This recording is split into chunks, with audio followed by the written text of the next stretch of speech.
Hello friends, welcome to Nurses Loop. ഇന്ന് നമ്മൾ discuss ചെയ്യുന്ന ടോപ്പിക്കാണ് hydatidiform mole, also called molar pregnancy or gestational trophoblastic disease. ഇത് എക്സാമിന് വേണ്ട ഇമ്പോർട്ടൻ്റ് ആയിട്ട് ടോപ്പിക്കാണ്. നമുക്ക് ഈ കണ്ടീഷൻസ് ഡീറ്റെയിൽ ആയിട്ട് പഠിക്കാം.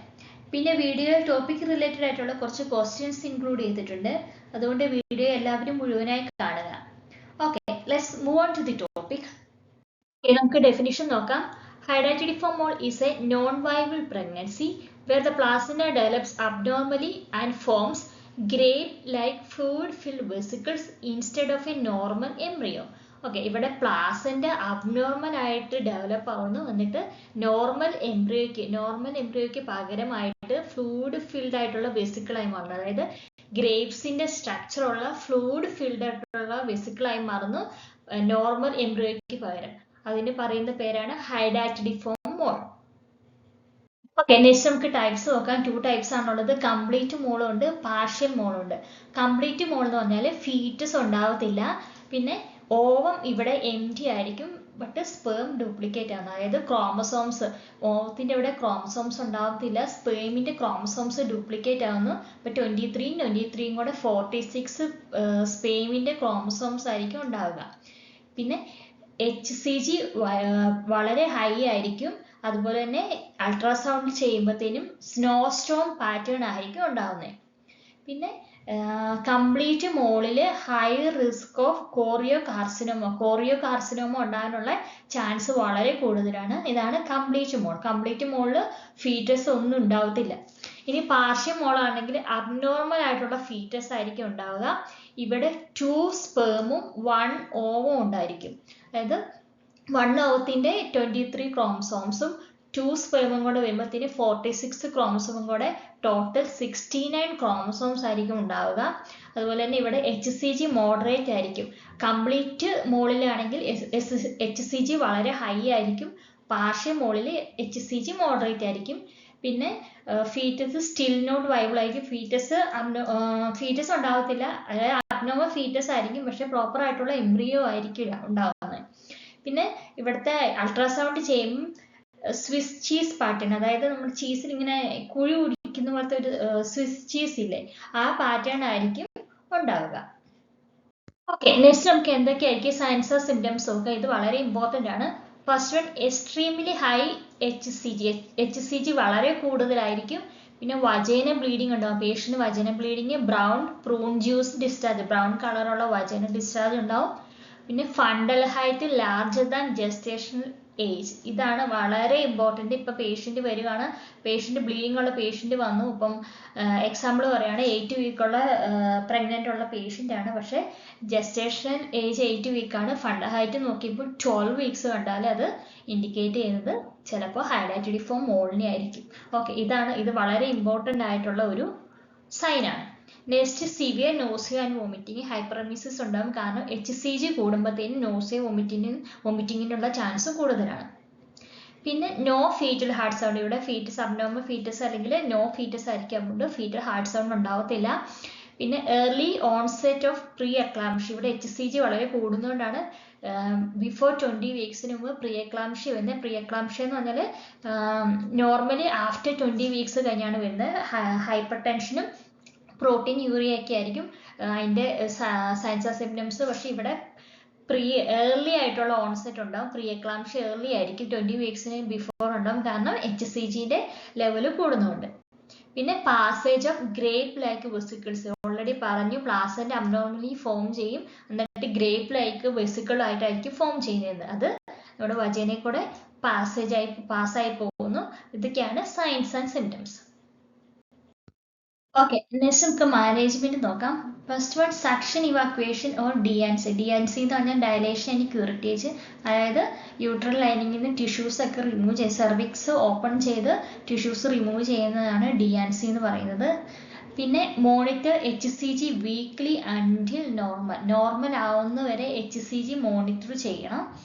പിന്നെ അടുത്ത മാനേജ്മെന്റ് ആണ് അവോയ്ഡ് പ്രഗ്നൻസി 6 to 12 months, അതായത് മാക്സിമം 1 year വരെ പ്രഗ്നൻസി അവോയ്ഡ് ചെയ്യണം. കാരണം നമ്മൾ HCG കറക്റ്റായിട്ട് മോണിറ്റർ ചെയ്യണം. ഇപ്പം സപ്പോസ് പ്രഗ്നൻ്റ് ആയെങ്കിൽ HCG വീണ്ടും കൂടാൻ ചാൻസ് ഉണ്ട്. അപ്പം നമുക്ക് ഈ ഹൈഡാറ്റിഡിഫോം മോളിൻ്റെ ഒരു കോംപ്ലിക്കേഷൻ ആണ് കോറിയോ കാർസിനോമ എന്ന് പറഞ്ഞു. അപ്പം കോറിയോ കാർസിനോമ ഉണ്ടെങ്കിൽ HCG കൂടുതലായിരിക്കും. അപ്പോൾ ആ ടൈമിൽ പ്രഗ്നൻ്റ് ആയാൽ നമുക്ക് അറിയാൻ പറ്റത്തില്ല ഇത് പ്രഗ്നൻസി കൊണ്ടാണോ അതോ കോറിയോ കാർസിനോമ കൊണ്ടാണോ വന്നതെന്ന് അറിയാൻ പറ്റത്തില്ല. അപ്പോൾ അത് കോറിയോ ക്യാൻസറിൻ്റെ ഇതിനെ ഹൈഡ് ചെയ്യുന്നതുകൊണ്ടാണ് പ്രഗ്നൻസി അവോയ്ഡ് ചെയ്യണമെന്ന് പറയുന്നത് 6 to 12 monthsലേക്ക്.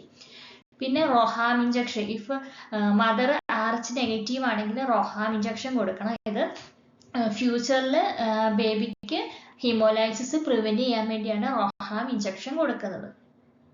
ഓക്കെ, നെക്സ്റ്റ് നമുക്ക് കോംപ്ലിക്കേഷൻസ് നോക്കാം. ഫസ്റ്റ് വൺ ആണ് കോറിയോ കാർസിനോമ. കോറിയോ കാർസിനോമ എന്ന് പറഞ്ഞാൽ യൂട്രസിലെ ത്രോഫോബ്ലാസ്റ്റിക് ടിഷ്യൂസിൽ ഉണ്ടാവുന്ന ക്യാൻസർ ആണ്. ഇത് പെട്ടെന്ന് സ്പ്രെഡ് ആവുന്ന ക്യാൻസർ ആണ്. ഓക്കെ, ഇത് കോറിയോ കാർസിനോമ കോംപ്ലിക്കേഷൻ ആയതുകൊണ്ട് നമ്മൾ HCG 0 ആവുന്ന വരെ നമ്മൾ മോണിറ്റർ ചെയ്യണം. ഇപ്പോൾ സപ്പോസ് ഇപ്പം DNC കഴിഞ്ഞ് നമ്മൾ മോണിറ്റർ ചെയ്തിട്ടും HCGയുടെ ലെവല് കുറയുന്നില്ല, കൂടുതലാണെങ്കിൽ അത് ഇൻഡിക്കേറ്റ് ചെയ്യുന്നത് പേഷ്യൻസിന് കോറിയോ കാർസിനോമ ആയെന്നാണ്. സോ നമ്മളെപ്പോഴും HCG മോണിറ്റർ ചെയ്യണം, 0 ആവുന്നവരെ മോണിറ്റർ ചെയ്യണം. അതുകൊണ്ടാണ് പറയുന്നത് 1 year വരെ പ്രഗ്നൻസി പാടില്ല എന്ന്. കാരണം നമുക്ക് HCG മോണിറ്റർ ചെയ്യാൻ പറ്റത്തില്ല, 0 ആവുന്നവരെ മോണിറ്റർ ചെയ്യാൻ പറ്റത്തില്ല ഇപ്പം പ്രഗ്നൻ്റ് ആണെങ്കിൽ. അതുകൊണ്ടാണ് നമ്മൾ HCG 1 year വരെ മോണിറ്റർ ചെയ്യേണ്ടത്, 0 ആവുന്നവരെ മോണിറ്റർ ചെയ്യുകയും പ്രഗ്നൻസി അവോയ്ഡ് ചെയ്യണമെന്ന് പറയുകയും ചെയ്യുന്നത്. ഓക്കെ, നെക്സ്റ്റ് പെർസിസ്റ്റന്റ് GTD, അതായത് ജസ്റ്റേഷൻ ത്രോംബോപ്ലാസ്റ്റിക് ഡിസീസ് വീണ്ടും വരാനുള്ള ചാൻസ് ഉണ്ട്. പിന്നെ ഹെമറേജിനുള്ള ചാൻസ് ഉണ്ട്, അതുപോലെ തന്നെ ഇൻഫെക്ഷൻ വരാനുള്ള ചാൻസ് ഉണ്ട്. ഇതൊക്കെയാണ് മെയിൻ ആയിട്ടുള്ള കോംപ്ലിക്കേഷൻസ്. ഓക്കെ, നമുക്ക് കുറച്ച് ക്വസ്റ്റ്യൻസ് നോക്കാം. First one, A client at 10 weeks of pregnancy reports dark brown vaginal bleeding and severe nausea. Ultrasound shows no fetus, only multiple grape-like vesicles. What is the priority action? ഇവിടെ 10 weeks pregnant ആണ്, vaginal bleeding ഉണ്ട്, fetus ഇല്ല, അതുപോലെ തന്നെ grape-like structure ആണ് അൾട്രാസൗണ്ടിൽ കാണിക്കുന്നത്. അപ്പോൾ എന്തായിരിക്കും ഇവിടെ? ഹൈഡാറ്റിഡിഫോമോൾ ആണ്. ഹൈഡാറ്റിഡിഫോമോളിൻ്റെ ഫസ്റ്റ് ആക്ഷൻ എന്ന് പറഞ്ഞാൽ നമ്മൾ DNC ചെയ്യുന്നതാണ് ഫസ്റ്റ് ആക്ഷൻ. ഓക്കെ, നമുക്ക് ഓപ്ഷൻസ് നോക്കാം. First one, start oxytocin infusion start ചെയ്യേണ്ട ആവശ്യമില്ല. പിന്നെ prepare the client for DNC. Okay, അത് കറക്റ്റ് ആൻസർ ആണ്. Okay, C, monitor fetal heart rate. ഇവിടെ ഫീറ്റസിൻ്റെ ഒരു സൈനും ഇല്ല, പിന്നെ ഫീറ്റൽ ഹാർട്ട് റേറ്റ് മോണിറ്റർ ചെയ്യേണ്ട ആവശ്യമില്ല. നെക്സ്റ്റ്, ഗീവ് റൊഹാം ഇമ്മ്യൂൺ ഗ്ലോബുലിൻ, അതായത് RHOD ഇമ്മ്യൂൺ ഗ്ലോബുലിൻ കൊടുക്കണം എന്നാണ് പറഞ്ഞിരിക്കുന്നത്. പക്ഷെ ഇവിടെ ഒന്നും പറഞ്ഞിട്ടില്ല, അമ്മ നെഗറ്റീവ് ബ്ലഡ് ഗ്രൂപ്പ് ആണെന്ന് പറഞ്ഞിട്ടില്ല. ഇപ്പോൾ സപ്പോസ് ആണെങ്കിൽ പോലും വിത്തിൻ 72 hours കൊടുത്താൽ മതി. ഇത് പ്രയോറിറ്റി അല്ല, പ്രയോറിറ്റി നമ്മുടെ എപ്പോഴും DNC ആണ്. DNC കഴിഞ്ഞിട്ട് 72 hours റൊഹാം ഇഞ്ചക്ഷൻ കൊടുത്താൽ മതി. അപ്പം നമ്മുടെ answer option B. Okay, next question നോക്കാം. After evacuation of hydatidiform mole which instruction is most important? അതായത് മോളിൻ്റെ ഇവാക്യുവേഷൻ കഴിഞ്ഞ് ഇനി എന്താണ് ഇൻസ്ട്രക്ഷൻ കൊടുക്കേണ്ടത്? നമ്മൾ എന്താണ് എപ്പോഴും ഇൻസ്ട്രക്ഷൻ കൊടുക്കേണ്ടത്? അവോയ്ഡ് പ്രഗ്നൻസി 12 months വരെ അവോയ്ഡ് ചെയ്യണമെന്നാണ് നമ്മൾ എപ്പോഴും ഇൻസ്ട്രക്ഷൻസ് കൊടുക്കുക. അതുപോലെ HCG നമ്മൾ എപ്പോഴും മോണിറ്റർ ചെയ്യണം. ഓക്കെ, നമുക്കിനി ഓപ്ഷൻസ് നോക്കാം. അവോയ്ഡ് എക്സസൈസ് ഫോർ 6 months, അത് റോങ് ആണ്. എക്സസൈസ് അവോയ്ഡ് ചെയ്യേണ്ട ആവശ്യമില്ല. Avoid pregnancy for 1 year. Okay, ഇത് കറക്റ്റ് ആയിട്ടുള്ള ഒരു സ്റ്റേറ്റ്മെന്റ് ആണ്. Okay, C, increase iron rich diet. Okay, നമുക്ക് അയൺ ഉള്ള ഫുഡ് കഴിക്കണം, പക്ഷേ ഹൈഡാറ്റിഡിഫോമോളിൻ്റെ റിലേറ്റഡ് ആയിട്ടുള്ളതല്ല. അത് ഏറ്റവും ഇമ്പോർട്ടൻ്റ് നമ്മൾ HCG മോണിറ്റർ ചെയ്യുക, പിന്നെ പ്രഗ്നൻസി അവോയ്ഡ് ചെയ്യുക എന്നുള്ളതാണ്. അപ്പോൾ ഇത് റോങ് ആണ്. D, expect heavy bleeding for 2 weeks. നമ്മൾ ഒരിക്കലും അങ്ങനെ പറയാൻ പാടില്ല.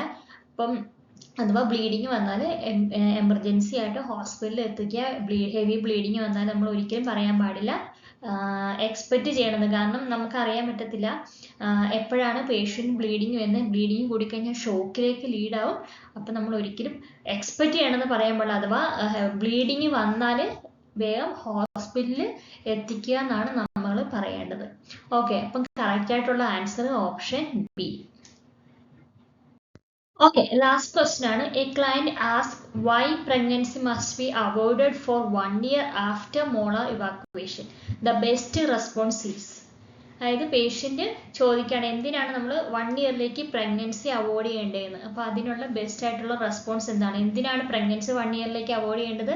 HCG നമുക്ക് കറക്റ്റായിട്ട് മോണിറ്റർ ചെയ്യണം. അപ്പം എന്താ കോംപ്ലിക്കേഷൻ, കോറിയോ കാർസിനോമയാണ്. കാർസിനോമ ഉണ്ടെങ്കിൽ HCG കൂടുതലായിരിക്കും. അപ്പം പ്രഗ്നൻ്റ് ആയിക്കഴിഞ്ഞാൽ നമുക്ക് ആ HCG കൂടിയാൽ അത് പ്രഗ്നൻസിൻ്റെ ആണോ കാർസിനോമേൻ്റെ ആണോ നമുക്ക് അറിയാൻ പറ്റത്തില്ല. അപ്പം അത് അറിയാൻ വേണ്ടിയാണ് പ്രഗ്നൻ്റ് ആവല്ലെന്ന് പറയുന്നത്. ഓക്കെ, നമുക്ക് ഓപ്ഷൻസ് നോക്കാം. Your uterus need to rest, no, അതിനു വേണ്ടിയല്ല. Okay, future pregnancy will be high risk, okay, അതിനുമല്ല നമ്മൾ പ്രഗ്നൻസി അവോയ്ഡ് ചെയ്യണമെന്ന് പറയുന്നത്. Next, a pregnancy could hide signs of cancer. Okay, അത് പ്രഗ്നൻസി വന്നു കഴിയുമ്പോൾ ക്യാൻസറിൻ്റെ സൈൻ ആണോ എന്ന് അറിയാൻ പറ്റത്തില്ല HCG കൂടുന്നത്. അതുകൊണ്ട് ഇത് കറക്റ്റ് ആയിട്ടുള്ള ഓപ്ഷനാണ്. ഓക്കെ, ഡി നോക്കാം. This allows hormones to normalise. Okay, അതും റോങ് ആണ്. നമ്മൾ പ്രഗ്നൻസി അവോയ്ഡ് ചെയ്യേണ്ടത് HCG മോണിറ്റർ ചെയ്യാൻ വേണ്ടിയാണ്. അപ്പം ക്യാൻസർ ആണെങ്കിൽ നമുക്കറിയാൻ പറ്റത്തില്ല പ്രഗ്നൻ്റ് ആണെങ്കിൽ HCG ക്യാൻസറിൻ്റെ ആണോ എന്ന് പ്രഗ്നൻസിൻ്റെ ആണോ എന്ന്. അതുകൊണ്ടാണ് നമ്മൾ പ്രഗ്നൻസി 1 ഇയറിലേക്ക് അവോയ്ഡ് ചെയ്യണമെന്ന് പറയുന്നത്. ഓക്കെ, അത്രയൊക്കെയാണ് ഹൈഡ്രാറ്റിക് ഫോം മോൾ. എല്ലാവർക്കും മനസ്സിലായെന്ന് വിചാരിക്കുന്നു.